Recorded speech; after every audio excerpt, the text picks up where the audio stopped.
Now, speaking of theatre, here's a long bow. Still, there was an interview that the Vice President Kamala Harris gave to the Biden Booster Network, CNN, in the past couple of days, where you may notice the 1.5 metre social distancing rule is ludicrously large. I don't know how far these people are, but literally it's almost like she's at the other end of the Naval Observatory there. Now, here's the weird thing. Now, obviously, this is a message about COVID and keeping social distancing in a country where a lot of people have died and a lot of people have the virus. But both the Vice President of the United States and the reporter have been vaccinated.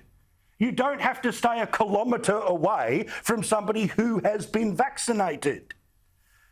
This is what I like to call theatre, COVID theatre. About trying to make it seem like you're doing something that you don't actually have to do because it makes some people feel better. And in Australia, there are many a bad actor when it comes to COVID theatre here. Principally in this city of Melbourne that was torn apart so deeply last year, where the scars are still obvious today. I drove up and down Chapel Street just to have a look, and about a third of the joint is empty. For lease signs all over the place, no different up on Lygon Street. This place is hurting. And that's because there's these crazy people called small business. These are people who have decided to go all in. The only way they get a pay rise is to get up an hour earlier and to go to bed an hour later. That's it. Unlike the politicians or the public health bureaucrats that shut this place down, there is no pay rise guaranteed by the taxpayer.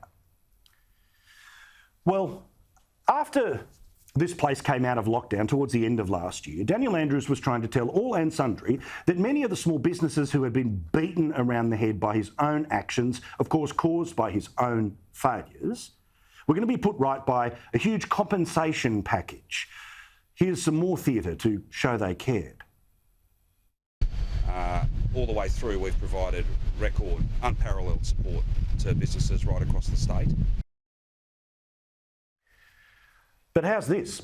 About 12,000 businesses that should have got financial assistance, who qualified for the financial assistance, well, they had it knocked back by the state government. The difference between the performance and the reality. The Ombudsman here, who's the bravest person in and around the Victorian government because they call them out time after time, said, among other things, that the first and second lockdowns, which caused so much turmoil, were made all the worse because of the 12,000 businesses that may have been unfairly excluded from these financial payments. The New Daily, which of course is paid for by union superannuation money, they say this today, after receiving more than 1,100 complaints, the Ombudsman found that the scheme's good intentions were undermined by poor administration. If that was ever written on the tombstone of anyone, it would be the Andrews Labor government here in Victoria. There was desperation in people's voices. They were counting on a grant to pay bills, rent, wages to survive. Despite the stress and anxiety caused by COVID-19 in an environment where their businesses were being destroyed, people were being penalised for honest mistakes. The total mistakes here? About $120 million worth of business life-saving support that they qualified for, they didn't get because the government was all there for the press conference but didn't have the detail to back it up.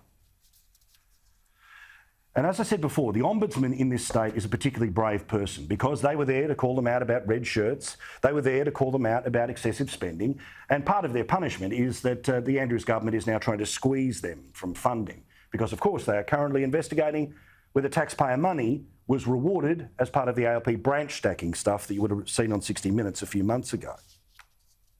And also speaking about the theatre, where the politician will make you believe one thing but the reality is something else, let's go to our old mate in Queensland.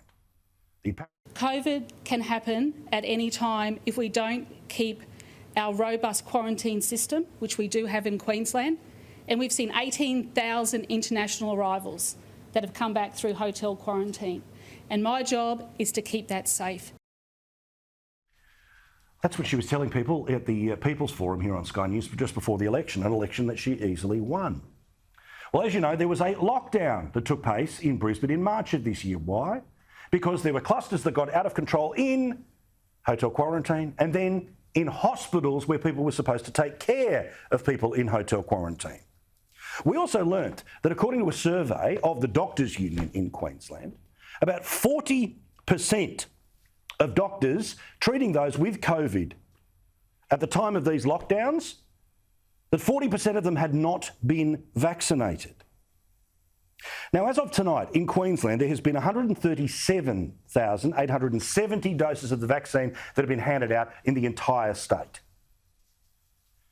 Yet still the best part of 2 months since the lockdown that was caused by failures in hotel quarantine and a failure to vaccinate the people who work in hotel quarantine, the government is playing theatre again. Today, their big announcement: in 2 weeks' time from now, we will have vaccinated everyone who works as a frontline health worker in Queensland. Would have been nice if it happened back in March, but alas, theatre, which is always being played. Meantime, for the first time that we've seen polling, Australians are now equal in their urgency to get the COVID-19 vaccine and a slight hesitancy to wait until the time is going to be right for them. The Essential polling, which is, yes, left-leaning in the Turnbull Times, popped this one up today. We've been tracking this every couple of weeks, where 42% of people both say they want it ASAP or they're going to wait to see how it goes. Concerningly for me, but it's your right, up by 4% is the number of people who, no way, are going to be taking this vaccine at all. 16% of the country. Now, remember, there's only 10% of the country that's stupid enough to be Greens voters, so that extra 6% comes from somewhere else. And meantime, despite the efforts of the Labor governments around the country and a press gallery desperately looking for some sort of a scandal that's going to knock the Prime Minister off a pretty obvious trajectory towards confidence with the Australian people, 63% of people believe that the rollout across the country is being done safely right now.